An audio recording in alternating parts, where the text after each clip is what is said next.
সেই অবস্থায় একটা ছেলে কমেন্ট করে, ব্লেড নাকি শুভ? Always blade. ওকে রিয়াক কিন্তু বলছে অলওয়েজ বিলেট, রিয়াক যে কথাটা বলছে এটা মানা যায়। তো তারপরে কি বলে সেটাই দেখো। লোকালে দু একটা ক্লাচ মারলেই কি সে বেস্ট রাশারের মতো হয়ে যায় নাকি? কেমন কেমন কথা বলে। শুভকে বলে লোকালে দুই একটা ক্লাস মারলে কি পুরো প্লেয়ার হয়ে যায়? আচ্ছা রিয়েক ভাই বলছে যখন ঠিকই বলছে, তাহলে রিয়েক ভাইয়ের একটু গেম প্লে দেখি, তার গেম প্লে কেমন। আমাদের নাইন ভাই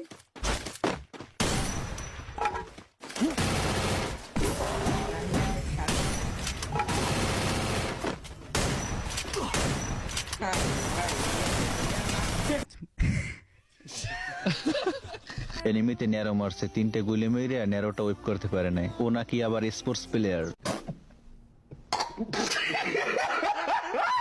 আরে রিয়াক তুই এখনো বাচ্চা, আগে খেলা শেখ তারপরে মন্তব্য কর। তুই সারা জীবন চেষ্টা করলেও তুই শুভর পারদার যাইতে পারবি না। এই রিয়াক ছেলেরে সব টিম থেকে যখন কিক মেরে দেয় তখন মাথা নষ্ট হয়ে এই কথাগুলো বলতে আছে। আরে ভাই ওর টিমে রাখবে কোন কারণে? ওর কোনো গেম প্লে আছে? হয়তো দেখতে পাইলে একটা ন্যারো ক্যারেক্টারে 3টে গুলি মেরে ওয়েপ করতে পারে না, ও নাকি আবার এনিমি মারবে। তো এক সামসার পাশে আর এক সামসা কি বলে, কাহা ব্লেড আর কাহা শুভ, কি লগে কি কম্পেয়ার করবেন? ধরেন আপনাদের এখন কম্পারিজনটা হইতে হবে